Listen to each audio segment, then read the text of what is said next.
ونصلي على رسوله الكريم أما بعد فأعوذ بالله من الشيطان الرجيم بسم الله الرحمن الرحيم إنا نحن نزلنا الذكر وإنا له لحافظون صدق الله مولانا العظيم. معزز محترم مکرم سامعین کرام، آج میں اپنے لیے یہ سعادت سمجھتا ہوں کہ میں اس بابرکت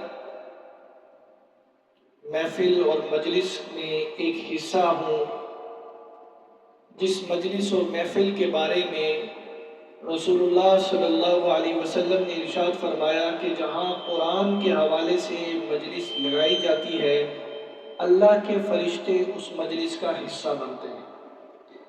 تو میرے لیے یہ بڑی سعادت کی بات ہے.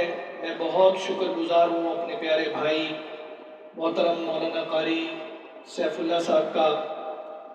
انہوں نے مجھے اپنی اس خوشی کے اندر، نہ صرف اس خوشی کے اندر بلکہ ہمیشہ اپنے ادارے کی تمام پروگراموں کے اندر حاضر ہونے کی سعادت بخشی ہے. ماشاءاللہ ان کا یہ ادارہ ایک مثالی ادارہ ہے ہمارے شہر کے اندر. بڑا منظم خوبصورت ادارہ جہاں دین و دنیا دونوں خوبصورت طریقے سے پڑھائی اور سکھائی جا رہی ہے. میں ان کا تہہ دل سے شکر گزار ہوں اور دعا گو ہوں کہ اللہ رب العزت ان کے اس ادارے کو دن دگنی رات چگنی ترقی عطا فرمائے، اور ان کے لیے، ہمارے لیے، یہاں پڑھنے والے بچوں کے لیے، ان کے والدین کے لیے صدقہ جاریہ فرمائے. اس کے بعد میں دل کی عطا گہرائیوں سے مبارکباد پیش کرنا چاہتا ہوں حافظ ابو بکر انجم صاحب کو اور ان کے والدین کو، جناب محترم انجم یعقوب صاحب کو، اور ان کے تمام دوست احباب، ان کے عزیز و اقارب جو یہاں تشریف لائے، میں ان کو بھی بہت مبارکباد پیش کرنا چاہتا ہوں. اور ان کو اس خوش نصیبی پر یہ بتانا چاہتا ہوں کہ سامعین مکرم، آج اس دنیا میں رہنے والے لوگوں کو شاید اس کا ادراک نہیں ہے کہ یہ حفظ قرآن کی سعادت کتنی بڑی سعادت ہے. حقیقت یہ ہے کہ جب رب کائنات نے اس کائنات کو بنانے سے پہلے لوح محفوظ کے اندر قرآن مجید کو محفوظ کیا تھا، اس محفوظ کرنے کے وقت میں جب نہ آدم کے اندر روح پھونکی گئی تھی، نہ کائنات کا کوئی ذرہ بنا تھا، اس وقت میں اللہ نے اپنے کلام کے لیے جو سینے محفوظ کیے تھے ان کے نام بھی لوح محفوظ میں محفوظ کر دیے گئے تھے. انجم یعقوب صاحب، آپ وہ خوش نصیبوں میں ہیں کہ آپ کے بچے کے سینے کے اندر قرآن مجید کو محفوظ کرنے کے لیے رب کائنات نے اس کائنات کو بنانے سے پہلے اس بچے کا نام بھی لوح محفوظ میں محفوظ کیا تھا. یہ کوئی چھوٹی سعادت نہیں ہے. یہ وہ قرآن مجید ہے کہ جب رب کائنات نے فرشتوں کے سامنے اس کی تلاوت کی تھی، اور کیسی خوبصورت مجلس و محفل ہوگی. عزیز طلباء کرام، آپ بھی اپنی سعادت کو سمجھیے اور جانیے کہ آپ کتنے امپورٹنٹ ہیں، کہ وہ مجلس کا کیا کہنا ہوگا جس کے اندر قاری خود رب کائنات تھے اور سامعین میں فرشتوں کی پاک جماعت موجود تھی، اور رب کائنات آپ کی طرح، جس طرح آج آپ تلاوت کرتے ہیں، رب کائنات نے فرشتوں کے سامنے جب اپنے کلام مجید فرقان حمید کی تلاوت کی تھی تو فرشتے رشک سے جھوم اٹھے تھے کہ کتنے خوش نصیب ہوں گے وہ لوگ جنہیں یہ کلام عطا کیا جائے گا، کتنے خوش نصیب ہوں گے وہ سینے جو اس قرآن کو اپنے اندر محفوظ کریں گے، اور کتنی خوش نصیب ہوں گی وہ زبانیں جو اس قرآن پاک کی تلاوت کریں گی، اور کتنی خوش نصیب ہوں گی وہ آنکھیں جو اس کلام مجید فرقان حمید کی زیارت کریں. آج دنیا کے اندر حفاظ کے بارے میں کیا کیا کچھ نہیں کہا جا رہا. ٹریلینز آف ڈالرز خرچ کیے گئے، کہ ان لوگوں کے دلوں سے اس قرآن کی اہمیت کو نکال دیا جائے۔ کیا کیا جملے نہیں کسے گئے۔ کبھی کہا کیا فیوچر ہے حافظ قرآن کا، کبھی کہا گیا یہ پڑھ کر کہاں نوکریاں کریں گے، کیا امپورٹنس ہے دنیا کے حوالے سے اس کی۔ اس ساری بحث کو چھیڑا اس لیے گیا کہ والدین اہل عوام کے دل سے اس قرآن کی محبت کو نکالا جائے۔ سچ پوچھئے، اگر آج یہ اعلان کر دیا جائے کہ جو بچہ قرآن مجید حفظ کرے گا اس بچے کو ہر ماہ حفظ کرنے کے بعد 1,00,000 روپے دیا جائے گا، آپ دیکھیے، یہ دیکھیں گے کہ پورے ملک کے دینی اداروں میں قدم رکھنے کی جگہ نہیں ہوگی، کیونکہ اس کے ساتھ ایک غرض جڑ گئی۔ سامعین مکرم، یہی تو امتحان تھا، یہی تو امتحان تھا۔ امتحان کسے کہا جاتا ہے اور کیوں کر لیا جاتا ہے؟ اگر قرآن کے دنیا کے حوالے سے اس کے اندر اٹریکشن رکھی جاتی، انعامات کا دنیا کے حوالے سے اعلان کر دیا جاتا اور کہا جاتا کہ اتنے پیسے آپ کو دیے جائیں گے، تو یہ امتحان تو نہ ہوا، اٹریکشن تو آ گئی۔ اللہ یہ دیکھنا چاہتا ہے، اللہ یہ جاننا چاہتا ہے کہ کون ہے جن کو بظاہر اس دنیا سے کچھ نہیں لینا، وہ صرف اللہ کی رضا کے لیے اپنے بچوں کے سینوں میں قرآن کو محفوظ کرتے ہیں۔ یہی تو چیک کرنا تھا۔ یہ اور بات ہے کہ الحمدللہ آج خاندانوں کے اندر ایک حافظ قرآن کی بڑی عزت، مقام، رتبہ ہوتا ہے۔ جب بھی جو حافظ قرآن صحیح معنوں میں حافظ قرآن ہوتا ہے، جس نے قرآن کو اپنے سینے میں محفوظ کیا ہوتا ہے اور اپنی زندگی کے اندر اس کے قرآن نظر آتا ہے، جب وہ گھر میں داخل ہوتا ہے اور کوئی مہمان آئے ہوں تو لوگ کھڑے ہو کر ملتے ہیں، اس لیے حافظ صاحب آ گئے جی، حافظ صاحب آ گئے۔ وہ احترام اس شخص کا صرف اس لیے نہیں ہوگا کہ وہ اس کے گھر میں میزبان ہے اور وہ مہمان ہے، وہ احترام صرف اس لیے ہوتا ہے کہ اس بچے کے سینے کے اندر جو قرآن محفوظ ہے وہ 6,666 آیات خود رب کائنات کے اندر سے نکلا ہوا کلام، اس کلام کی وجہ سے اس بچے کی عزت و اکرام ہو رہا ہوتا ہے۔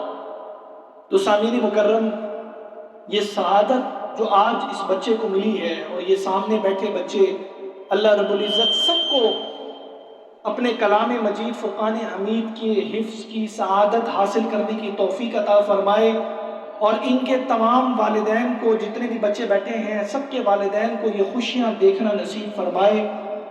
اور اللہ رب العزت کا انجم یعقوب صاحب جو آپ کے ساتھ وعدہ ہے، وہ وعدہ کیا ہے؟ وہ وعدہ یہ ہے، میرے بندے، تو نے دنیا میں میرے لیے، میری رضا کے لیے اپنے بچے کو قرآن حفظ کروایا تھا، تیری اٹریکشن صرف یہی تھی، بس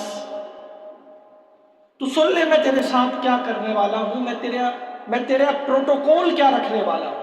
قیامت کا دن ہوگا، رسول اللہ صلی اللہ علیہ وسلم نے فرمایا کہ آدم سے لے کر محمد الرسول اللہ صلی اللہ علیہ وسلم تک تمام امتیں موجود ہوں گی، امتیں موجود ہوں گی، اور پھر اعلان کیا جائے گا، کہاں ہے میرے محبوب جناب محمد الرسول اللہ صلی اللہ علیہ وسلم کے امتی، وہ خوش نصیب جنہوں نے میرے کلام کو اپنے سینے کے اندر محفوظ کیا۔ ہاتھ کھڑے ہوں گے، میرا رب فرمائے گا سب کو سائیڈ پہ کر دو، سب کے نامہ اعمال بعد میں دیکھے جائیں گے، سب کو بعد میں دیکھا جائے گا کون کامیاب اور کون ناکام۔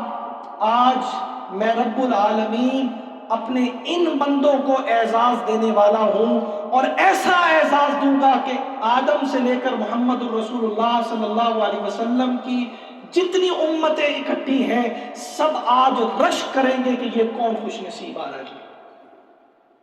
پھر حفاظ کو نہیں کہا جائے گا، والدین کے نام پکارے جائیں گے۔ حدیث میں آتا ہے دائیں سائڈ پر فرشتے، بائیں سائڈ پر فرشتے، آگے اور پیچھے فرشتے، اور کون آ رہا ہے؟ وہ خوش نصیب آ رہے ہیں جنہوں نے دنیا میں اللہ کی رضا کے لیے اپنے بچے کو اللہ کا کلام پڑھایا۔ اللہ فرمائے گا ان کو لے کر آؤ، ان کو لایا جائے گا۔ خدا کی قسم آپ اندازہ بھی نہیں لگا سکتے کہ اس پروٹوکول پر ہر امتی، ہر نبی کا امتی کتنا رش کر رہا ہوگا۔ وہ لائے جائیں گے اور ان کے سروں پر تاج سجائے جائیں گے۔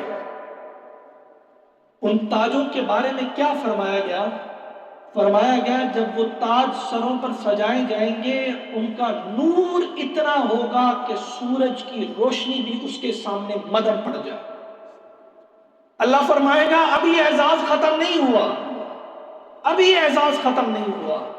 یا رب العالمین اتنا بڑا اعزاز دینے کے بعد اللہ فرماتا ہے اب تمہیں وہ اعزاز دینے لگا ہوں جس کی خواہش یہاں کھڑا ہر مرد و خواتین خواہش رکھتا ہے، اور وہ یہ ہے کہ میں تمہارا بغیر حساب و کتاب تمہیں جنت الفردوس عطا کر رہا ہوں۔ سامعین مکرم، جنت الفردوس جنت کے جتنے سٹینڈرڈ ہے اس میں سب سے بلند سٹینڈرڈ جو ہے وہ جنت الفردوس ہے، اور حافظ قرآن کے والدین کو وہ اعزاز سب سے پہلے بخشا جائے۔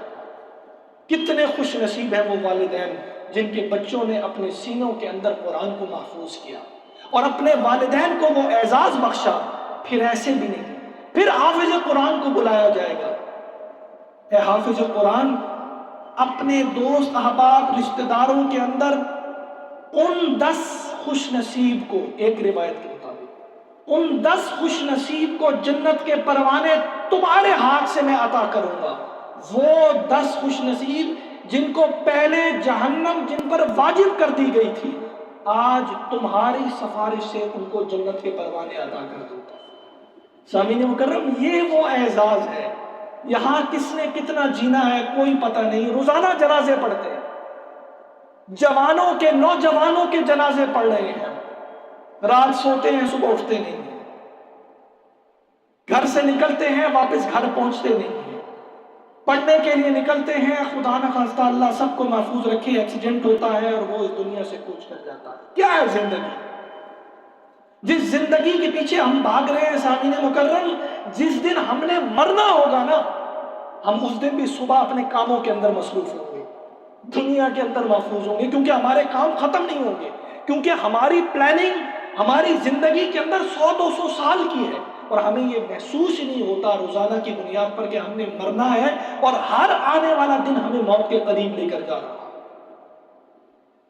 اس لیے سامعین مکرم اپنے بچوں کو دین پڑھائیے، ضرور پڑھائیے، یہ لوگوں کی باتوں میں مت آئیے، یہ بیسیکلی آپ سب کی آزمائش ہے، ہماری آزمائش ہے، اور اس چیز کے لیے آزمائش ہے کہ کون کتنے پانی کے اندر ہے، کون کس کو سنتا ہے، کس کو جانتا ہے۔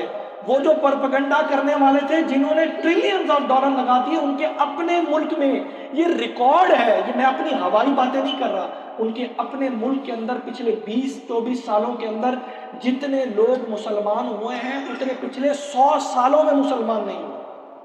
دین اتنی تیزی سے ان کے اندر پھیلا، کیوں؟ جتنا میرے رب کا وعدہ ہے میرے دین کو دبانے کی کوشش کی جائے گی، یہ اتنی تیزی کے ساتھ آگے بڑھتا چلا جائے گا۔ تو میں دوبارہ سے مبارکباد پیش کرتا ہوں ابو بکر صاحب کو، حافظ ابو بکر صاحب کو، ان کے والدین کو، ان کے عزیز و اقارب دوست احباب کو۔ اللہ رب العزت نے آپ کو یہ سعادت بخشی ہے۔ دعا یہ ہے کہ اللہ تعالیٰ اس بچے کو اس قرآن کو محفوظ کرنے کی توفیق عطا فرمائے، اور یہ بچہ جو اس وقت کچھ بیماری سے گزر رہا ہے، اس قرآن کی برکت سے اللہ رب العزت اس کو صحت کاملہ عاجلہ مستمرہ عطا فرمائے، اور آپ کے خاندانوں میں جتنے بھی لوگ اس دنیا سے رخصت ہو گئے، اس قرآن حفظ کرنے کی برکت سے اللہ ان سب کی بخشش کے فیصلے فرمائے۔ جزاکم اللہ خیر، وما علینا الا البلاغ المبین۔